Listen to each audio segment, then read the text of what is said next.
Hello friends, welcome to my channel. कैसे हैं आप सब? आई होप आप सब अच्छे होंगे और सीजी टेट 2024 की तैयारी कर रहे होंगे और हमारे चैनल के साथ आप लोग जुड़े हुए होंगे। आप हमारी प्रैक्टिस सेशन को भी अटेंड कर रहे होंगे कंटिन्यू। तो फ्रेंड्स, हम डेली आपके लिए अलग अलग सब्जेक्ट्स पर प्रैक्टिस सेशंस लेकर आते हैं। 30 क्वेश्चंस की यहाँ पे सीरीज़ रहती है। डेली हम आपको सॉल्व कराते हैं। ठीक है, तो आज भी हम आपके लिए बायो से रिलेटेड 30 क्वेश्चंस लेकर आए हैं और ये बिल्कुल नए क्वेश्चंस है फ्रेंड्स। ठीक है, तो चलिए स्टार्ट करते हैं बायो की क्लास। देखिए आज की क्वेश्चंस क्या हैं, तो स्टार्ट करते हैं। तो देखिए फर्स्ट क्वेश्चन जो है यहाँ पे माइटोकॉन्ड्रिया का संबंध है। तो ऑप्शंस देख लीजिए, उत्सर्जन से, जीव द्रव्य से, श्वसन से, पाचक एंजाइम से। तो बताइए फ्रेंड्स, माइटोकॉन्ड्रिया का संबंध किससे है? तो फ्रेंड्स इसका आंसर सभी को पता होगा, बहुत इजी आंसर क्वेश्चन है। ऑप्शन सी इज करेक्ट, श्वसन से होता है माइटोकॉन्ड्रिया का संबंध। ठीक है, अगला क्वेश्चन देखिए, केंद्रक की खोज करने वाला वैज्ञानिक। तो केंद्रक की खोज करने वाला वैज्ञानिक कौन है? मैंने शायद इसको आपको बताया हुआ है पिछले क्लास में। ठीक है, चलिए देख लेते हैं एक बार ऑप्शंस क्या है। अल्टमैन, रॉबर्ट ब्राउन, मूलर या सिंगर। तो बताइए फ्रेंड्स, केंद्रक की खोज किसने की थी? तो इसका राइट आंसर हो जाएगा option B is correct. Okay, Robert Brown ने केंद्रक की खोज की थी। अगला क्वेश्चन देखिए, क्वेश्चन नंबर 33, वनस्पति कोशिकाओं की जीव द्रव्य कला की प्रकृति होती है। तो वनस्पति कोशिकाओं की जीव द्रव्य कला की प्रकृति कैसी होती है? ऑप्शंस देख लीजिए, पूर्ण पारगम्य, अर्ध पारगम्य, अपारगम्य या पारगम्य। तो बताइए फ्रेंड्स, क्या हो जाएगा इसका राइट आंसर क्वेश्चन नंबर 33 का? तो यहाँ पे सही आंसर हो जाएगा फ्रेंड्स ऑप्शन नंबर बी, अर्ध पारगम्य होती है। ठीक है, क्वेश्चन नंबर 34 देखिए, प्रोटीन संश्लेषण से संबंधित है। तो क्या संबंधित है? देखिए ऑप्शंस, राइबोसोम, केंद्रक, ल्यूकोप्लास्ट या गोल्जी काय। तो बताइए फ्रेंड्स, प्रोटीन संश्लेषण से संबंधित ऑर्गन कौन सा है? तो यहाँ पे इसका राइट आंसर हो जाएगा फ्रेंड्स ऑप्शन ए, राइबोसोम। ठीक है, एंड तो चलिए अगला क्वेश्चन देखते हैं क्या है। प्रोकैरियोटिक कोशिका है। तो ऑप्शंस देख लीजिए, जीवाणु में, नील हरित शैवाल में, ब्रायोफाइटा में या जीवाणु व नील हरित शैवाल में। तो फ्रेंड्स आप लोग को प्रोकैरियोटिक कोशिका और यूकैरियोटिक कोशिका के बीच में अंतर तो पता ही होगा।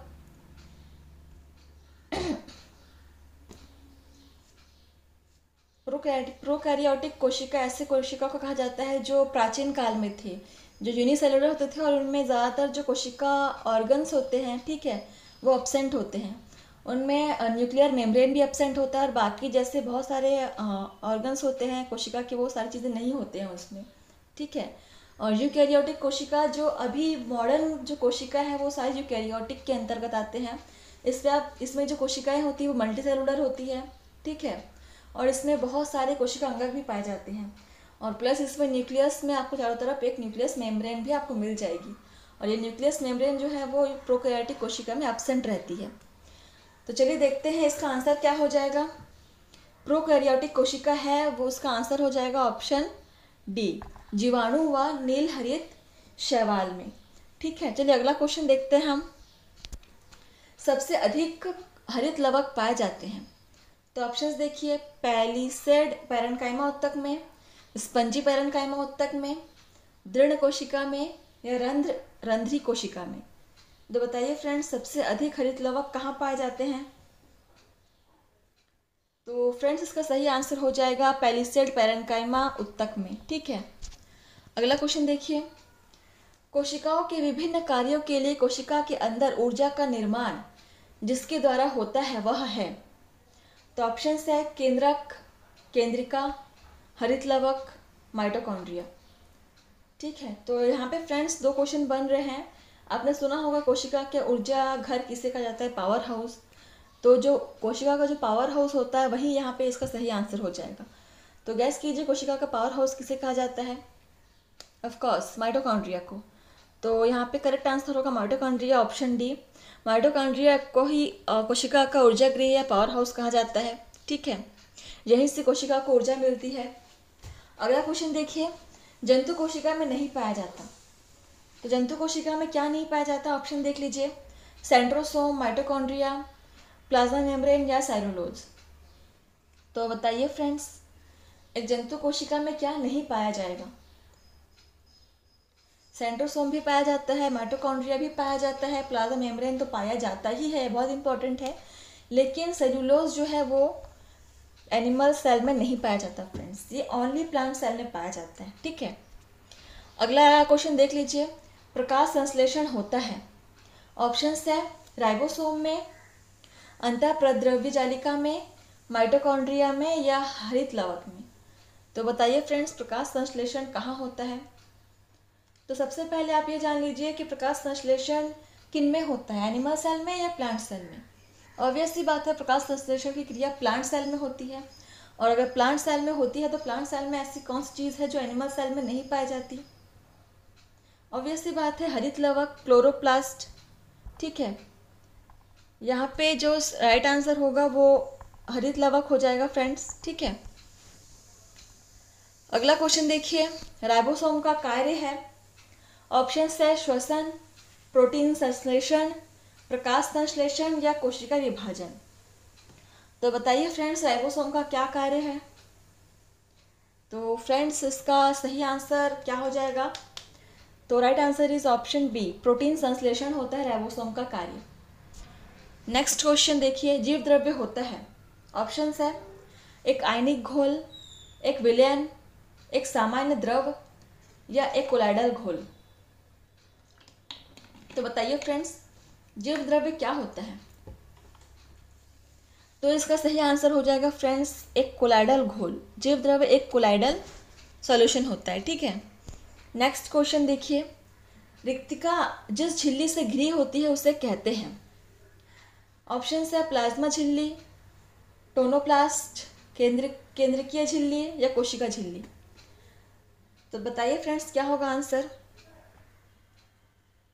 तो फ्रेंड्स, ये रिक्तिका जो होती है, एक चीज़ आपको इंपॉर्टेंट आपको बता दूं इन्फॉर्मेशन, ये रिक्तिकाएँ जो होती हैं अधिकांशतः प्लांट सेल में पाई जाती है। प्लांट सेल में रिक्तिकाएँ बहुत बड़ी होती हैं। ठीक है, एनिमल सेल में रिक्तिकाएँ बहुत छोटी छोटी होती हैं, ना के बराबर होती है। ठीक है, तो रिक्तिका जिस झिल्ली के द्वारा घिरी होती है उसे कहा जाता है tonoplast. Option B is correct.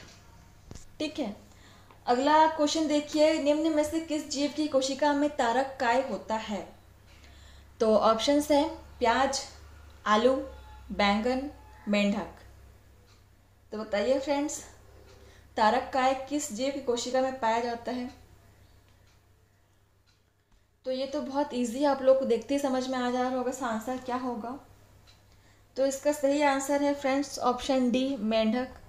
मेंढक की ही कोशिकाओं में यहाँ पे तारक काय प्रेजेंट होगा, बाकी सब तो प्लांट सेल में आ जाते हैं। अगला देखिए, कोशिका भित्ति पाई जाती है, ऑप्शंस है जंतु कोशिका में, वनस्पति कोशिका में, ए व बी दोनों में या किसी में नहीं। तो बताइए फ्रेंड्स, तो ये तो मैंने आपको बताया हुआ है। हाँ फ्रेंड्स, यहाँ पे जो आपको टिक लगा हुआ दिख रहा है उस पर आप ध्यान मत दीजिए, क्योंकि ज़रूरी नहीं है कि वो राइट आंसर पे टिक लगा हुआ है। ठीक है, तो इसका सही आंसर हो जाएगा friends option B is correct. वनस्पति कोशिकाओं में ही कोशिका भित्ति पाई जाती है और एनिमल सेल में कोशिका भित्ति नहीं पाई जाती। ये एक इम्पॉर्टेंट डिफरेंस है plant cell and animal cell में। ठीक है, तो चलिए आगे बढ़ते हैं। अगला क्वेश्चन देखिए, निम्न में से कौन सा कोशिकांग केवल पादपों में पाया जाता है? ऑप्शन है माइटोकॉन्ड्रिया, लवक, राइबोसोम या केंद्रक। तो बताइए फ्रेंड्स, क्या हो जाएगा इसका राइट आंसर? ऐसा कौन सा कोशिकांग है जो केवल प्लांट सेल में ही पाया जाता है? तो इसका राइट आंसर हो जाएगा फ्रेंड्स ऑप्शन बी, लवक, प्लास्टिड। ठीक है, अगला क्वेश्चन देखिए, जीवन का भौतिक आधार है, ऑप्शन है केंद्रक, जल, जीव द्रव्य या खनिज लवण। तो बताइए फ्रेंड्स, क्या हो जाएगा सही आंसर इसका? जीवन का भौतिक आधार क्या हो जाएगा? तो इसका सही आंसर हो जाएगा फ्रेंड्स ऑप्शन सी, जीव द्रव्य। अगला क्वेश्चन देखिए, कोशिका का ऊर्जा गृह पावर हाउस है, तो ये मैंने आपको पहले ही बताया हुआ है। तो चलिए ऑप्शंस देखते हैं, गोल्जी काय, राइबोसोम, माइटोकॉन्ड्रिया या लवक। तो ये तो बहुत इजी है, तो इसका सही आंसर क्या हो जाएगा friends? Mitochondria, power house of cell. ठीक है, अगला क्वेश्चन देखिए, कोशिका की सभी उपापचयी क्रियाओं को नियंत्रित करता है। तो ऑप्शंस है केंद्रक, गोल्जिकाय, राइबोसोम या लवक। तो फ्रेंड्स, कोशिका की सभी क्रियाओं का नियंत्रण सिर्फ एक ही कोशिकांग करता है, वो है केंद्रक। तो सही आंसर क्या हो जाएगा? केंद्रक। अगला क्वेश्चन देखते हैं, पैतृक लक्षणों को संतानों में ले जाता है। ऑप्शन है हरित लवक, केंद्रक, माइटोकॉन्ड्रिया या तारककाय। तो पैतृक लक्षणों को संतानों तक ले जाने का काम कौन सा कोशिकांग करता है फ्रेंड्स? तो ऑप्शन बी इज करेक्ट, केंद्रक। अगला क्वेश्चन देखते हैं, कोशिका भित्ति की उपस्थिति किसका लक्षण है? ठीक है, तो ऑप्शंस देखिए, पादप कोशिका, प्राणी कोशिका, विषाणु या इनमें से किसी का नहीं। तो फ्रेंड्स, यही मैंने आपको बताया हुआ है कोशिका भित्ति किसकी कैरेक्टरिस्टिक है। तो फ्रेंड्स, सही आंसर हो जाएगा ऑप्शन ए, पादप कोशिका। एनिमल सेल में कोशिका भित्ति नहीं पाई जाती। ठीक है, और अगला क्वेश्चन देखते हैं, मध्य पटलिका मुख्यतः बनी होती है। ऑप्शंस है कैल्शियम से, मैग्नीशियम से, कैल्शियम व मैग्नीशियम से, कैल्शियम व मैग्नीशियम पैक्टेट से। तो बताइए फ्रेंड्स, मध्य पटलिका किसकी बनी होती है? क्वेश्चन नंबर 51, आंसर बताइए। तो इसका करेक्ट आंसर हो जाएगा option D, calcium and magnesium pectate से। ठीक है, अगला क्वेश्चन देखिए, कोशिका भित्ति में सेलुलोज व पैक्टिन व हेमिसेलुलोज से बनी परत होती है। ऑप्शन है कोशिका भित्ति, कोशिका कला, प्राथमिक कोशिका भित्ति या द्वितीयक कोशिका भित्ति। तो बताइए फ्रेंड्स, सेलुलोज व पैक्टिन व हेमिसेलुलोज की बनी परत क्या कहलाती है कोशिका भित्ति में? तो क्वेश्चन नंबर 52 का सही आंसर हो जाएगा ऑप्शन सी, प्राथमिक कोशिका भित्ति। अगला क्वेश्चन देखिए, प्रायः कोशिका भित्ति में परतें होती हैं। ऑप्शंस है प्राथमिक, द्वितीयक, तृतीयक, इनमें से सभी। तो बताइए फ्रेंड्स, इसका आंसर क्या होगा? कोशिका भित्ति में कितनी परतें होती हैं? तो सही आंसर हो जाएगा फ्रेंड्स, इनमें से सभी, ऑप्शन डी इज करेक्ट। ठीक है, चलिए अगला क्वेश्चन देखते हैं। इसी प्रकार से धीरे धीरे हम आपको ऐसी बहुत सारी क्वेश्चंस की सीरीज़ प्रोवाइड कराते रहेंगे फ्रेंड्स। अगर आपको हमारे चैनल की वीडियोस कंटेंट पसंद आते हैं तो आप हमें लाइक, कमेंट और शेयर कीजिए। ठीक है, इससे हमें भी मतलब कि अच्छा लगता है कि हम आपके लिए और मेहनत करें, आपके लिए और अच्छे अच्छे कंटेंट लेकर आ जाए। ठीक है, तो चलिए फ्रेंड्स आगे बढ़ते हैं। कोशिकाओं के बीच उत्तेजना तथा खाद्य पदार्थों का आदान प्रदान होता है किसके द्वारा? ऑप्शंस है मध्य पटलिका, जीवद्रव्य तंतु, प्लाज्मा झिल्ली या द्वितीयक भित्ति। तो बताइए फ्रेंड्स, क्या हो जाएगा सही आंसर? तो ऑप्शन बी इज करेक्ट, जीवद्रव्य तंतु। अगले क्वेश्चन पर आ जाते हैं, कोशिका कला का लक्षण है।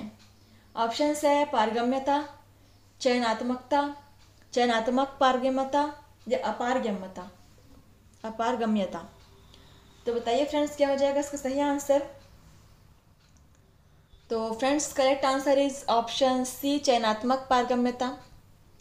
तो नेक्स्ट क्वेश्चन, कोशिका कला की संरचना का मॉडल देने वाले थे। ऑप्शन है सिंगर व निकलसन या फेफर। तो क्या हो जाएगा इसका आंसर फ्रेंड्स? कोशिका कला की संरचना का मॉडल देने वाले थे, मतलब किसने दिया था? तो right answer is option C, Singer and Nicolson दोनों ने मिलकर ये कोशिका कला की संरचना का मॉडल दिया था। ठीक है, अगला क्वेश्चन देखते हैं, तरल मोज़ेक मॉडल किससे संबंधित है?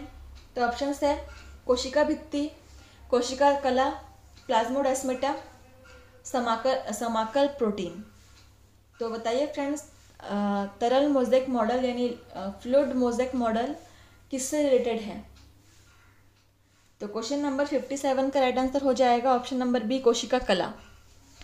अगला क्वेश्चन देखिए, पादप कोशिका की रसोई है।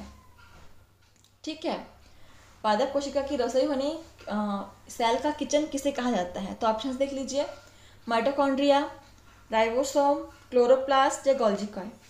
तो जिस प्रकार से कोशिका की पावर हाउस माइटोकॉन्ड्रिया को कहते हैं, उसी प्रकार से एक ऑर्गन ऐसा भी है जिसे कोशिका का किचन कहा जाता है, यानी रसोई घर कहा जाता है। तो बताइए किसे कहा जाता है। तो इसका राइट आंसर हो जाएगा friends option C is correct, chloroplast.